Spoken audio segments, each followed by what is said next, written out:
Ever felt like the world is just a little too loud? Well, our guest today, Celena McBride, is a silent but mighty force who knows exactly how you feel.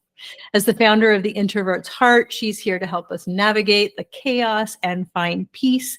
Parents, get ready for some expert advice on raising your introverted teen. Welcome to another episode of Teen Minds Redefined. And I'm really excited to get into this conversation. Like every episode, my mission is for parents to stop saying, I wish these teenage years were over, and start really having an impactful relationship with their teen and just loving those 4 or 5 years that you've got them in your hands, and fostering them just to be their own authentic selves is my mission. So today we have Celena McBride. Welcome, Celena. I'm so glad to have you today. Thank you, Cheryl. Thank you for having me. I'm excited to be here. Well, let's start. Like, what is your story? What is your mission? Tell us all the things about you and how you got to where you are right now. Well, my name is Celena McBride. I live and am from North Carolina. I started my company, The Introvert's Heart, last year. God, time flies. Oh, my goodness. I started in 2023. It was one of those things where me being an introvert, I love being by myself and alone. I can spend all kind of time by myself and it's great. But then one day I woke up and I was like, I think I'm a little bit even too isolated and not cultivating my friendships with, girlfriends or anything like that. And I was like, I need to work on that. And so as I was going into turning 50 in 2023, I really wanted to, I said I was going to take that year and actually listen to God. I know he had been trying to speak to me my whole life and I had an amazing life, but I knew he was trying to get my attention to do other things. And I said, okay, I'm going to turn and listen to you this year. Just because I knew I could never be that perfect Christian. So it pushed me away for a long time. Like all these Christians that act like they don't do anything wrong or have any fun or they're judging everybody. That was not interesting to me. But I discovered I could do it. We all get to have our own spiritual walk, whether that's with God, universe, whoever you need to call it other than yourself, in the way that works for you. And there's no right or wrong way because it's a personal connection. And I think that that's one of the things I'm trying to spread and help other people realize that it's not a one size fits all. I tell people it's not one size. We as women know it is not one size fits all when it comes to clothes. It certainly is not like that in any other aspect in life either. True story. So tell us, you're an introvert. I want to know, first of all, let's really clarify. What is an introvert? What is an extrovert? And why do we need to know? Right. Great question. It's one of the other things I'm trying to do is dispel the myths about what an introvert is. It doesn't mean that we're all shy or we can't function and we're weird in society, right? I am an introvert and I know it surprises a lot of people, but introverts have to be interested in the conversation. We're not small talk people. We want to talk about things that are important. It doesn't mean that we're deep 24/7, but like I always say, if you just want to talk about the weather or what you're going to eat for dinner, that's not very stimulating to me. So, but as soon as you get something that that particular introvert is interested in, so here's a tip to the parents. If you're having trouble communicating with your child, truly take interest in whatever they're interested in and ask them about that, non-judgmental. And that's where you're going to find their joy, their spark, where they won't stop talking. Introverts, it's how we recover. We have so much going on in our head.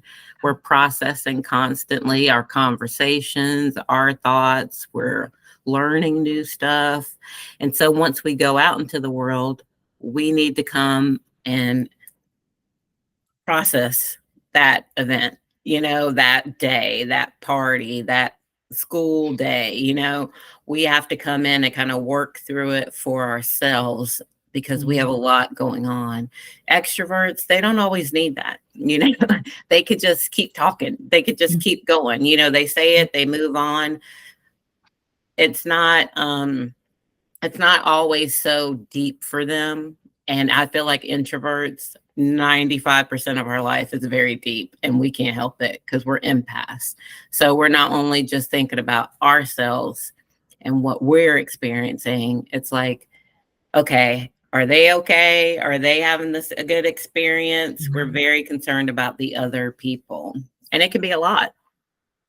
Yeah, 100%. And I, more even looking at your work and what you do, I totally recognize myself as an introvert. And I know there's probably people out there going, you're shooting your mouth off every day on a podcast. Yes, you're right. Because I love what I'm talking about, because I think there's value in our conversations.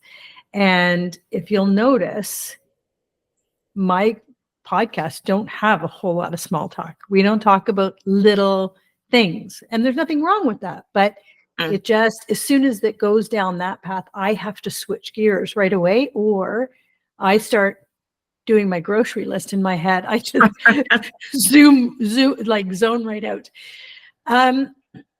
And when I do these podcasts, I could do 5 in a row, no problem. But when I'm done, I am crashing and burning. I need silent. I need to plug my headphones in. I need to pretend I just can't have any conversation, and I need to completely recharge, like plugging myself into the electrical unit again to kind of recharge. So I totally understand that. And then I think sometimes it's challenging because I don't speak with a lot of details. So, how was your day today? It was great. Well, what happened with this meeting and where did you go? Fine. I'm done. Like, that's all you need to know. Right. Because, and I think because I don't hold on to everything as well, like I don't regurgitate the information either. It's just, it happened an hour ago and now it's done. Good, bad, ugly, doesn't matter. So I think that can, if I'm thinking about at home being a parent, and mom's a complete extrovert and daughter's a complete introvert, what does that look like at home? That's what I want to know. Yeah, and that's what I think, that it's kind of like we had this conversation. I just hosted, I told you about it, but I just hosted my first Glam Divine Feminine Healing Retreat this past weekend outside of Charlotte, North Carolina at Lake Norman. And it was wonderful. We had a great time. But I think we were talking about in that group is that you have to meet people where they are, kind of like the love languages, right? We don't all talk the same. We don't all need the same thing. And you kind of have to respect that. And I think that's really one of my pushes for the world, is the world wants to make the introverts extroverts. You see it in school, you see it at work, come do something in front of the class, lead this group. But if that's not that person's strong suit, we're trying to adapt them to the extroverted world. So my mom is an extrovert and I'm an introvert, and I'm kind of like you it's kind of like, it's not that I don't want to share, but one, I'm just going to be honest. Most of the time, those extroverts aren't really listening, right? So I find that if I tell you that story and then you come back and you ask me later, I'm like, you didn't even listen to me at all. So I'm not going to waste my time telling you a story just because you want me to run my mouth like you do. And I find it actually insulting and kind of rude, because you ask me, I tell you, and you're not even listening. That's why I go, oh, it's great. It was fine. Because like you, it's kind of like I don't cry over spilt milk. And I also don't talk in depth about things that have already transpired unless it's actually going to be beneficial to that person, right? Yes, good point. Because, like, if my fiance wants to know every detail about this women's retreat, no, he doesn't. For one thing, he's just trying to see if he can get me to talk. Number two, it has nothing to do with you because you don't even think that way. So, Mhm. and it's not, it's, and as introverts and empaths, we know people, right? So we know who's really interested and who's really not. So Mm. I just don't get into that that part of it. Right? I'm like, do you really want to know? Yeah, I think you would really want to know this. So I'll share this with you, but am I going to share it with everybody? No, because we adapt ourselves, our conversation, and our environment to the people that we're around. Because Yeah. as empaths, it's much more important to us that you're comfortable than we are. Because we can soothe ourselves later in our silence. We'll, Yeah. we'll work it out there. Well, and I find in our quiet, we can read the room Yes. so well. And you're right. And as an empath, for those who aren't aware of what an empath is, you take on the emotion, good, bad, ugly, sad, trauma from whoever you're talking to, connecting with in the room, doesn't matter. And you will know because if somebody tells you, especially somebody you love, tells you something that's bothering them, you don't just start registering how you can help them. You feel it like it's a visceral punch Yes. before you are able to kind of separate yourself and be able to help. I think it's like I feel it all the time. If something's happening with my kids Mm-hmm. or a good friend or my partner, I immediately feel it like a punch right in the heart. And so that's, I just wanted to make sure people knew what an empath, if they hadn't heard that term, that's what it is. And I feel like, yeah, we are able to sort of read the room and Mm-hmm. get the vibe. Right. Oh my Yeah. God. It's like crazy. If you are even a little bit tapped in, you could, like, I have walked into places. I remember one day I walked into my past job and I went to the first coworker and she was kind of like, oh yeah, whatever. And I went to the next one and I was like, something going on. It's feeling kind of frosty in here. And so then I find out that she sent a mean email to that one. So the whole thing, but I felt it as soon as I stepped Oh in. my gosh. It's Yeah. palpable. Which in turn, let's switch gears. And the parent is an introvert, but the kid is an extrovert. So what does that look like now? How do we, as the parent, how do, we're the leader, we're the mentor, we're the coach as the parent. How do we navigate that relationship? How do we, in our heads, we're going, oh my God, they're never going to shut up. They're never going to shut Right. up. And, you also never want to shut down your kids' conversation because if that's how you're connecting, like what does that look like? And how do we manage that so we're both fulfilled? How do we do that? Right. I think that for me, I think actually that's like the dream relationship to me, actually, where you have an introverted parent that's like, oh, you need some space. Oh, I'll give you space, or you don't want to talk right now. I get it. I think that that's actually a great thing for teens, Mm, maybe.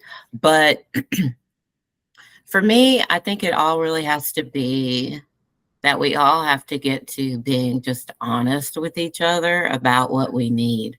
So even if you're the parent, unless your kid is in the middle of chaos and they really need you, which as an empath, that's what we do. We're there, we're rising to the occasion. mm, We're taking on that burden, whatever you're feeling. We want to fix it, we want to help you.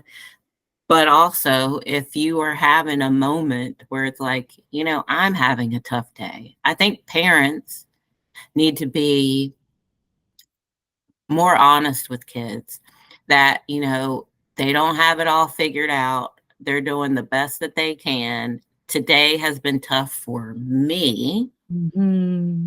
Can I meet you back here in an hour? Can I go and decompress and let's really talk about it? But no one wants to make a mistake or be like, oh, I'm abandoned my child. But like I say, everybody is so serious about everything. But most things are not brain surgery and no one's getting ready to die. So we can all just relax for a second. I know it might feel like the end of the world at that moment, but we kind of all need to take a breath sometimes and breathe. Mm-hmm. And is it easier said than done? Absolutely. How many times should I just walked away from my partner and been like, I'll come back in an hour, but I don't. That gets us in the whole thing because he's not respecting my boundary that I need an hour. And then he's like, oh, she's not listening to me, and so it's a conversation that he and I really had to have. It's not Mm-hmm. about you. It's about, if you want me to stay sane, I'm asking you to give me an hour. So Yeah. everybody needs to do that. Oh, and I think I've done 32 episodes now, and I don't think there's been one episode where we haven't in some way touched on we need to be authentic. We need to be honest with ourselves. And for a million reasons, but one is that we're showing our kids. We're totally setting a beautiful example saying, I'm human. I need to ask for something that I need right now. How beautiful is that we send our kids out in the world going, I'm allowed to make a mistake. I'm allowed to apologize. I'm allowed to back off. I'm allowed to ask for space. Like that is Yes. a gift that we give Yes. them that they take for the rest of their lives instead of, the band-aid of, listen, you're not going to shut up. You need to go to your room for an hour. That's, it's a completely different shift in mindset when it comes to parenting teens. We shift from parenting to almost coaching, leading, guiding, which does not mean soft, not letting them get away with everything. They have to be my friend. I certainly don't believe in any of that. But I do believe in when we lean into the coaching and the mentor piece, we are now pushing them up from behind like good leaders do. Mm-hmm. And I think that's, and asking for space and recognizing, our deficits in some ways, Right. and admitting to that, like being self-aware and then saying, listen, this is who I am and this is what I need right now. Oh, what a gift. I think that's such a good point that you made there. Such a good point. Yeah, if we all can get out of judging each other and like, why'd you do that or what? And a lot of that comes from fear of what other people are going to think about what our kids done or what we have done. It's not about what really happened. It's like, oh God, now the world's going to think I'm a crappy parent or I got a crazy kid, or you make it about something that's not really what it's about. It's that person was going through something, made a decision or got into a situation, good or bad.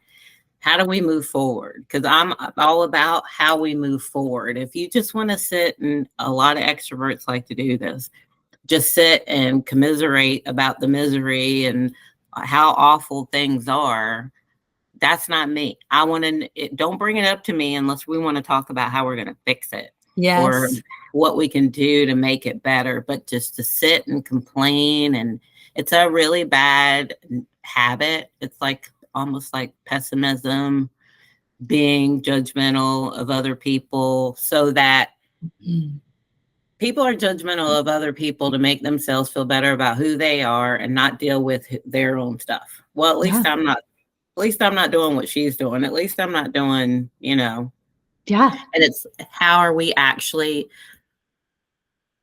My goal here is to teach people to bring compassion, empathy, your heart back into this world. That's my assignment. It's like Maya Angelou said, people may forget what you said, they may forget what you did, but they'll never forget how you made them feel. That's And right. so just coming from the heart, my thing is to keep it simple, sweetie, right?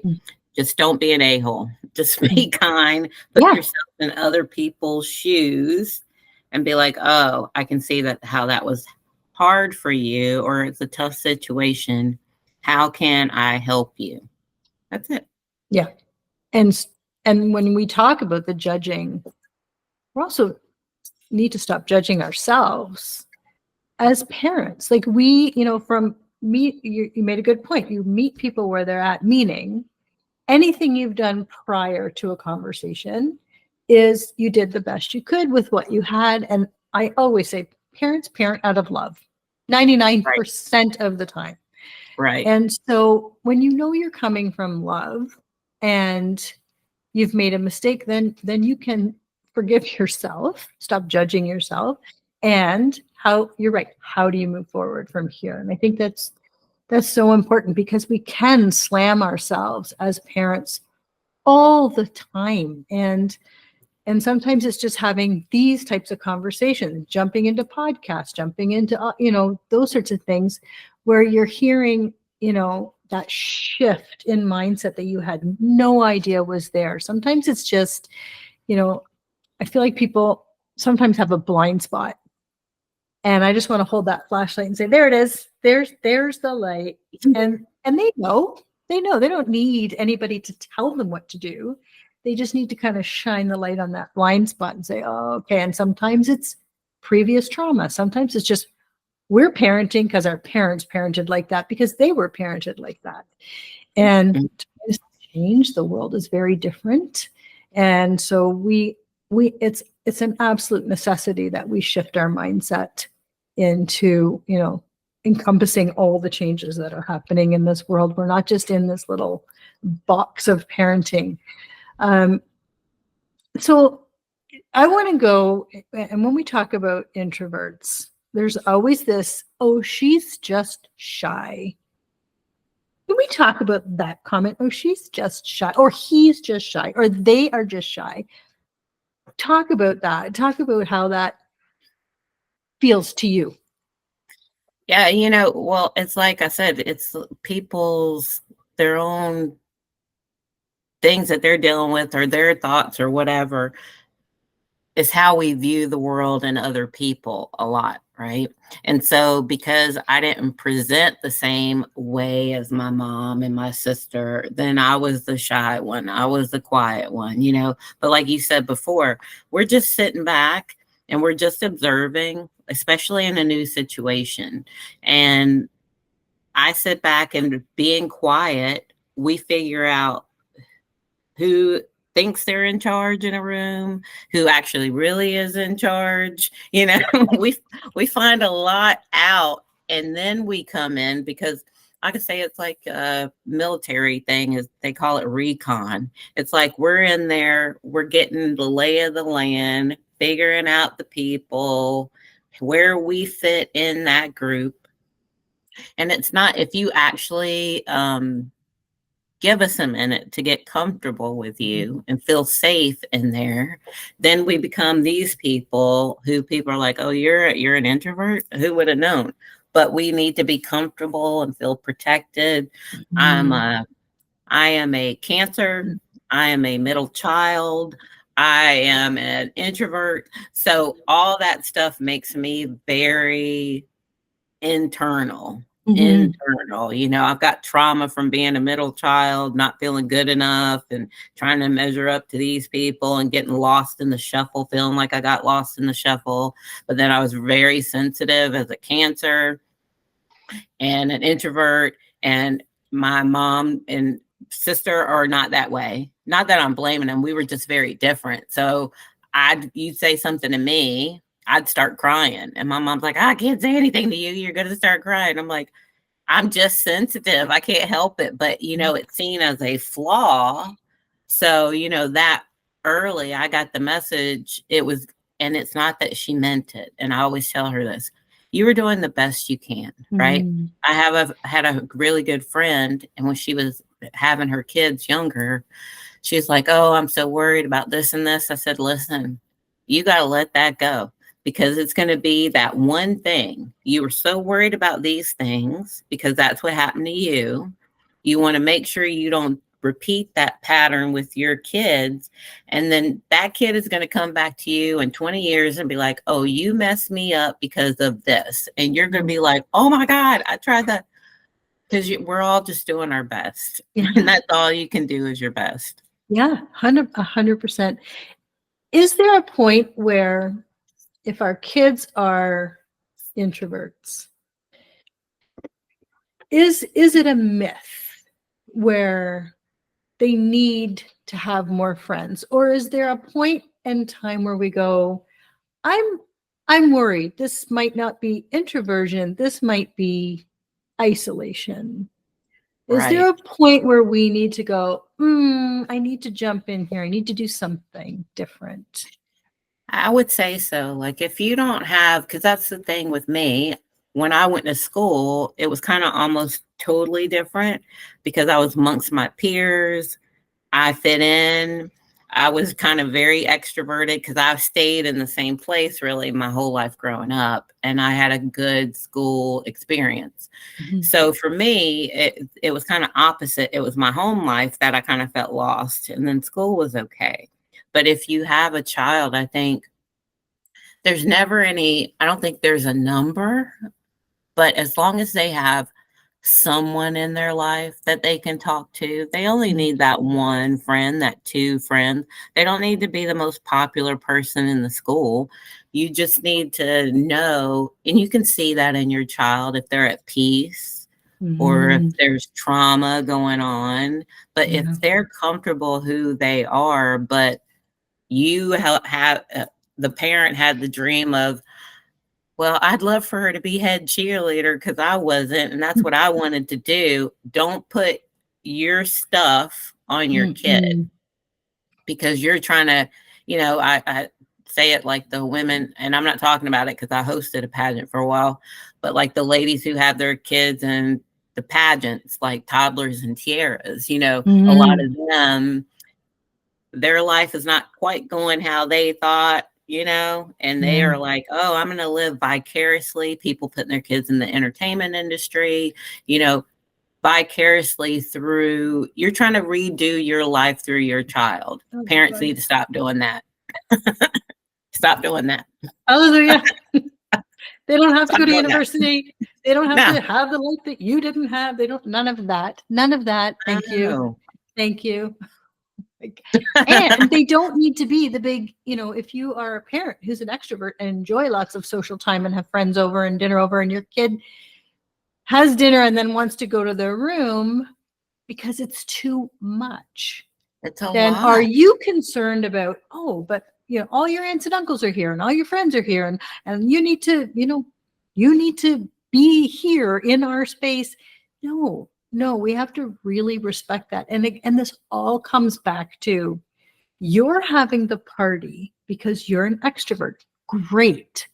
They didn't arrange the party, so they don't need to be a big part of that. Great. Show up, say hi to grandma, go back in your room. Even if you were to, like, does this make sense to say, listen, if you could just spend 5 minutes and then take a half an hour break and then maybe come out for 5 minutes. And you know what? You don't have to explain anything to anybody. It's your kid being who they are. And all this permission, like all the things that you're doing here are giving them permission to be who they are because you're being who you are. Does that make sense? Oh, it makes so much sense because I feel like sometimes parents are using their kid as like a show pony to show whoever, the mother-in-law, the friend, oh, we have it all. It's fine. They're great. Life is good. We're living the dream over here. That's fine. You don't have to convince everybody else because, like I say, that goes back to so many people are so worried about fixing what everything looks like on the outside and appearances, where they need to spend more time finding peace with who they are, and where we wake up at 50 and like, okay, well, this is my life. Are you happy? If not, how can you go fix your life to make your life happier? instead of acting like it's because there's something wrong with how you're presenting or your kids presenting to the world. Because that's a you behavior, because that's about your fears and insecurities if you're so worried about that, to me.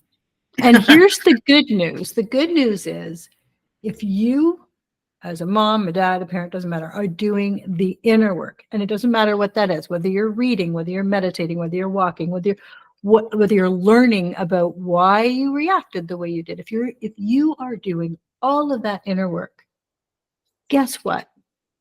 It just ripples out. Because you are feeling solid and you're feeling peace and you're feeling some joy.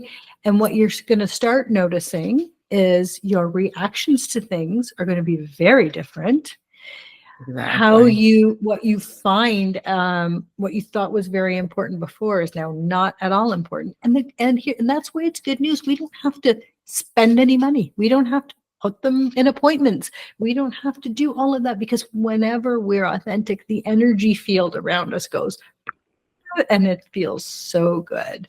And you just have to be there. That's all. Yeah. It's to be actually authentic and vulnerable, and telling your kid, I don't know what we're going to do, or I don't know how to fix it, but we will figure it out.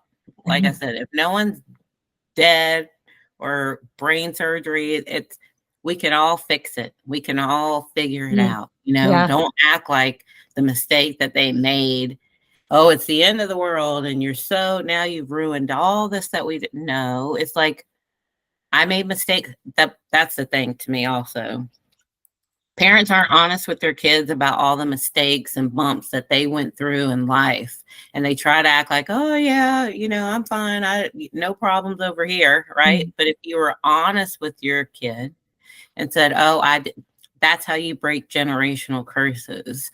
That's how you let things die that are not good for your family, because it is amazing that when parents are not honest with their kids, the behaviors or situations that their kids will repeat that they did, not even knowing that they did, it's because it's a curse, or it's something in your line that someone has to be vulnerable and set everybody free from. Like, oh, I did this, I did that. Oh, it's fine. Look at me. I did that too, or I did worse than that. And that's kind of what I do with my goal is for what I help people with is come to me. I don't judge you. Tell me the worst thing that you deal with that you can't let go. And I'm like, hold my drink, let me top it and relieve you of all this worry. Because I did even worse, or I've experienced even worse, and I'm still standing. You just got to keep going. It won't, it just move. It will be, this too shall pass, as they say. This too shall pass. Yeah. Listen, I love 2 lines. I love you is a full sentence, not I love you because you cleaned your room. I love you because you got an A. I love you because it's just, I love you, full stop. And good. I love you, do you. And really mean it. You do you. And right. In every sense of the word, I just think like those 3 words are just amazing. And I want to kind of go back a little bit, only because when I think about school, when I think about teaching for 25 years and kids with IEPs and kids who full on anxiety about presenting in front of a class, and teachers saying, and not all teachers, some teachers say, well, this is what they have to do. This is in the curriculum. No, it's absolutely not. There are ways around it. So parents, if your kids are coming home completely full-blown anxiety because they have to do a presentation, advocate with them that there are differentiated opportunities. They can do a video at home on their phone and send it in. They can do the presentation to 1. They can do the presentation to 2. But this is not something, if you're an introvert and you are not in your element of what you're talking about, this is not something that's a phase that needs to be grown out of, because I ran a department for 20 years. And for 20 years, I had to do staff meetings every week. And I mean, for 20 years. So do the math. And Right. every single staff meeting, I spent a half an hour feeling like I was going to completely throw up. I was talking to my colleagues, and when I finished whatever it is I had to say, I can honestly tell you my hands shook so bad. My paper was soaked because my hands were sweaty, and I literally had no idea what I said. I did not grow out of it. So let's stop the forcing of this stuff. This is not going to be the make or break. If they're not going into musical theater, who the hell cares if they can't stand up and talk about their geography presentation? Stop. Yeah. They don't. Introverts are not broken. They're not broken and need fixing. They're fine the way that they are. It's up to the teacher, the parents, the adult to find a way to get the best out of that kid in that situation. Not, like I said, one size fits all. Oh, we're all going to stand up in front of the class and we're all going to do this. I'm like, well, no, that's not, that does not work for me. And now you just terrorize them for absolutely no reason. Yeah, exactly. So I just wanted to put that out there. So parents, please advocate with your kid, but advocate that this is not something that absolutely has to be done for every class. Just putting it out there. Awesome. Thank you for entertaining that, because it's a little bit of a pet peeve of mine. Mine too. Mine too. Yes. And then they wonder why that kid is like, oh, I don't want to go to school today because I have a presentation and everybody's going to be staring at me and I'm going to feel stupid, because a lot of us have imposter syndrome. Where we feel like we're not good enough because we're not presenting like the normal people. So we're already in our heads just who we are as empaths. And then we don't want to disappoint people. So it's layers to why we're having trauma. Yeah. And so many comments. It'd be so funny, because after my staff meetings that I presented to, people would say, oh, you would never know you're nervous. You know what? I don't care. I don't care what it looks like to you. It still creates trauma for me forever. So, if your kid's masking and you're saying, oh, you're fine, you looked great, you could do that again. No, they're just masking. Don't take that as a confirmation that they're excellent at standing up in front of people. So let's just, again, you do you, right? You do you. Love it. Celena, tell us how to work with you, where to find you. This has been such a great conversation. I just love that we brought this to the table. It's so important. It really is. Thank you again for having me. It was wonderful. If you want to reach out to me, I am at the introvertsheart.com website, email. My podcast is This Introvert's Heart with Celena. And I talk to introverts of all different kinds. And I think it's just my biggest goal is to blow up the myths of what we want to put everybody in a box, whether they're introverts, whether they're extroverts, whether they're women, whether they're men. We need to just get to letting people be genuinely who they are, because that's where you'll get the most help, make the most connections when you allow someone to naturally be who they are with no judgment. Yeah. Love it. Love it. Thank you. Reach out to Celena, listen to her podcast. Everything is going to be in the show notes. Celena, thank you. Thank you. Thank you for the work that you do and for sharing your passion with us. Thank you for listening. Please make sure you share, download, subscribe, all the things, because you just never know who needs to hear this. And when it lands on somebody and it changes their life, what better gift is that? Thank you for listening. Amen. Thank you, Celena.